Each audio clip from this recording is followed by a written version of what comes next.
quoi ça, là? Les autres passent l'hiver, moins 30, on s'en fout que t'ailles dans le sud, toi, en hiver? Ben moi, j'habite depuis le mois de novembre à temps plein dans mon camper. OK, avec mes enfants, mes hamsters, mes chats, mon chat, mon chien. Ça, c'est ma maison, OK? Parce que j'avais pas le choix, je pouvais pas payer un loyer, je pouvais pas payer rien d'autre. J'avais, à un moment donné, j'avais une unité de storage pour mes affaires de ma maison. J'ai donné la moitié de ce que j'avais parce que je pouvais plus payer la maison. Ben, en fait, parce que le propriétaire avait pris possession de sa maison. Donc, mais ça a donné que je pouvais plus payer non plus le loyer à 1700 $ par mois. Et ma voiture et toutes les affaires qui venaient avec. Fait que j'ai mon crédit passait pas pour un camper neuf. Donc, je me suis trouvé un camper usagé sur Marketplace. Et j'ai décidé de sacrer mon camp dans le sud. Parce que j'ai dit, si je pourrais être fucking itinérante, je vais pas l'être au Québec. Et moi, c'est un de mes rêves de partir dans le sud pour l'hiver. De me dégager. Moi, j'ai de l'Abitibi. J'habite dans le nord du Manitoba, nord d'Ontario. J'avais hâte de passer l'hiver. Puis même quand j'avais 700 000 $, je suis pas partie pour l'hiver. Ça l'a pris que j'avais plus d'héritage. Mon mari est mort en 2017. Ça l'a pris que j'avais plus d'héritage, plus rien pour dire, ben moi, je m'en vais. Puis il a fallu que je sois en mode survie pour finalement commencer à vivre mes rêves. Un petit peu fucké, hein? Bref, j'habite temps plein ici et j'ai dit, si je pourrais être itinérante, je vais le faire où est-ce qu'il va pas faire froid. Où est-ce qu'il fait chaud. Fait que j'ai fait cette décision-là. Fait que je suis pas ici en train de me vanter. Ben, moi, j'ai passé l'hiver dans le sud. Ici, je habite dans un camper à temps plein. OK? Tout ce que je possède est dans mon camper. Et dans ma voiture. OK? J'ai dû déverser bien les affaires. Parce que, j'avais pas le choix. J'avais pas le choix. C'est ça où j'habitais un trou. OK?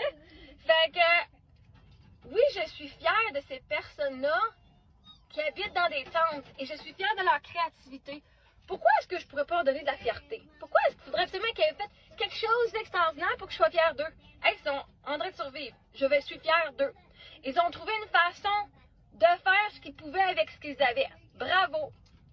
Le problème, c'est pas moi qui est fière d'eux, c'est vous qui êtes en train de c'est une gang de victimes, blablabla, puis c'est pas agréable, puis de garder ça dans ce mode, dans cette low vibration-là, là.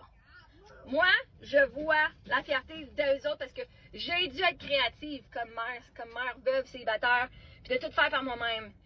Quand j'ai moins 200 $, moins 50 $ dans mon compte de banque, puis qu'il me restait 20 $ dans mes mains, 20 $ américains, et je devais revenir au Québec, j'ai réussi à trouver une façon, j'ai manifesté 700 $ à juste assez de gaz pour revenir au Québec, pour pas que je perde, pour que je puisse garder mon temps. Quand tu veux quelque chose, là, l'univers va t'aider, OK? Fait que moi, là, depuis que j'ai plus rien, hein, vraiment, depuis ce moment-là, j'ai décidé que je fais confiance à la vie, que si je suis dans cette situation-là, c'est parce que c'est quelque chose que je dois vivre ici, que je dois apprendre. J'ai découvert la force que j'ai et la foi que j'ai. Fait que oui, je suis fière. Fait que je comprends pas pourquoi toi t'es pas fière de ce monde-là, d'avoir trouvé une façon de vivre qui n'est pas la plus idéale selon toi, ou selon bien des gens. C'est pas la façon la plus idéale pour moi, mais tu sais quoi? En ce moment, depuis que je suis itinérante, que je n'ai plus d'adresse, j'ai vécu tellement de mes rêves, parce que c'était jamais l'argent, c'était jamais toutes les autres affaires que j'avais besoin pour finalement vivre ma vie.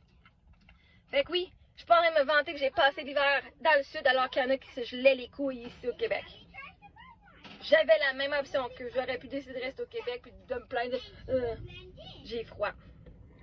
J'ai réussi à me trouver, hey, 20 $. J'ai une Porsche, OK? Là, je capable de la payer, là. Mais pendant un bout de temps, j'avais des paiements qui ont été retransférés. Là, je sais que ça a fait comme, oh, ouais, t'as une Porsche. Ben oui, quand j'avais de l'argent, je pouvais m'en acheter une. Et là, les paiements, ils passent parce que moi, je reçois 2000 $ par mois. 2300. Les bénéfices pour enfants, hein, les allocations familiales, 2000 $. Et 1200 comme allocation, comme pension de survivant, parce que mon mari est mort. Fait que moi, c'est là-dessus que je vis. Puis, je sais qu'il y en a qui n'ont pas ça, qui n'ont pas cette chance-là, mais si dans la croyance que j'ai, c'est quand on veut quelque chose, on va le manifester. Fait que oui, je suis fière de ces personnes-là, d'avoir trouvé une façon, d'avoir des ressources, de se trouver des ressources pour rester en vie. Fait que si tu n'es pas fier d'eux autres, c'est pas eux autres le problème.